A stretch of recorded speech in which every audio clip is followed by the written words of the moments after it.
Hai teman-teman yang berbahagia, berjumpa kembali dengan saya Dr. Andri, spesialis kedokteran jiwa dari Rumah Sakit Omni Alam Sutera Tangerang. Di kesempatan kali ini saya ingin sedikit berbincang tentang makanan yang boleh dan tidak boleh dimakan oleh pasien yang mengalami gangguan cemas. Ya, ini menarik nih karena teman-teman banyak yang mencampur adukan masalah kecemasan ini dengan masalah lambung. Tapi sebenarnya kalau kita perhatikan, tidak semua orang yang mengalami masalah kecemasan itu akan bergejala ke lambung.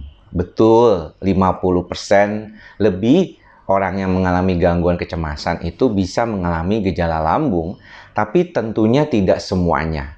Nah, ini yang penting harus diperhatikan sama teman-teman bahwa makanan untuk mengatasi masalah gangguan kecemasan sebenarnya tidak ada bedanya dengan makanan yang biasa kita makan sehari-hari pada orang-orang yang tidak cemas sekalipun.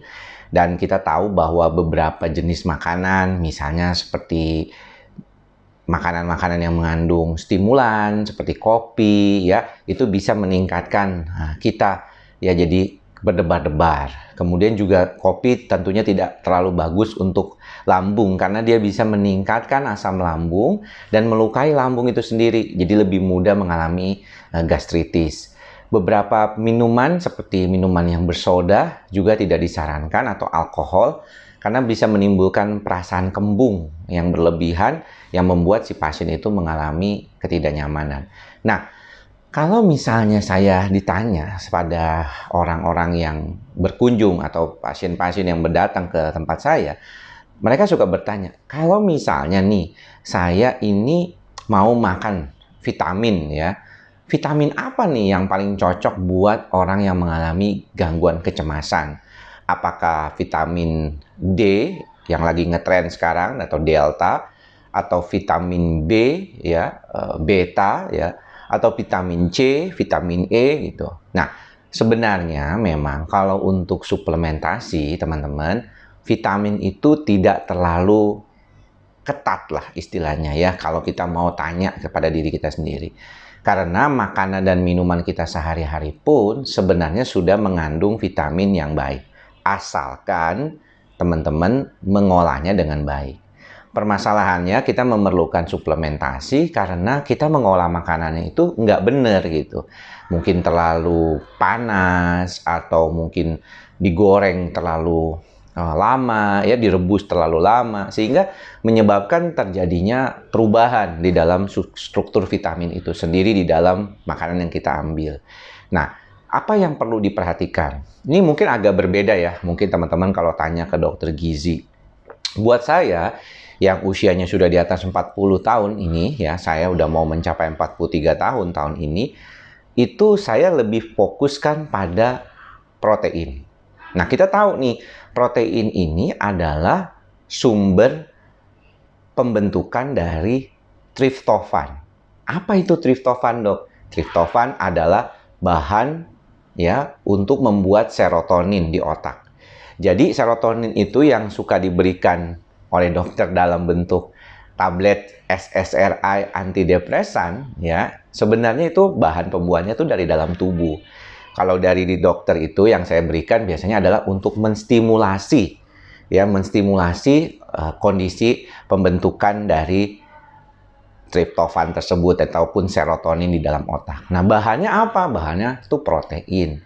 Nah, semakin kita bertambah usia seperti saya, maka triptofannya itu makin lama makin berkurang. Ya, biasanya tuh di dalam tubuh protein kita tuh kurang. Makanya otot kita tuh makin lama makin berkurang kalau nggak dilatih. Untuk itulah kita perlu makanan sumber protein yang lebih banyak. Dan mengurangi gula.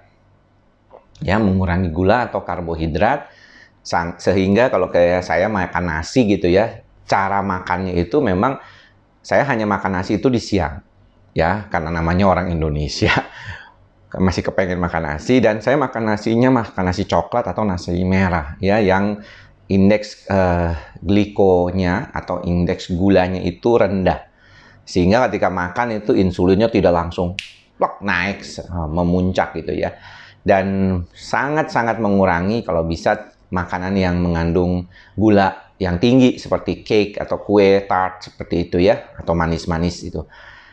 Yang saya agak susah itu ngemil ya, saya tuh masih suka ngemil, makanya ngemilnya saya pilih kacang gitu ya, karena kacang itu biasanya cukup tinggi proteinnya, rendah gulanya ya, walaupun ada beberapa kacang yang harus digaremin, ini juga harus hati-hati karena kalau garam yang terlalu tinggi itu bisa meningkatkan air dalam tubuh kita, nyerap gitu, jadi kita agak gemuk gitu. Dan untuk yang hipertensi tidak terlalu baik ya, darah tinggi kan nggak boleh banyak makan garam. Nah, jadi protein itu menjadi sumber teman-teman ya untuk meningkatkan triptofan kita. Jadi sebenarnya nggak perlu vitamin khusus tuh. Nah, ada pertanyaan, dok, kalau misalnya vitamin B bagaimana? Nah, vitamin B ini sebenarnya beta ya, B1, B6, B12 ya, itu memang dimanfaatkan oleh tubuh kita sebagai bahan ya, bahan dari pembentukan saraf.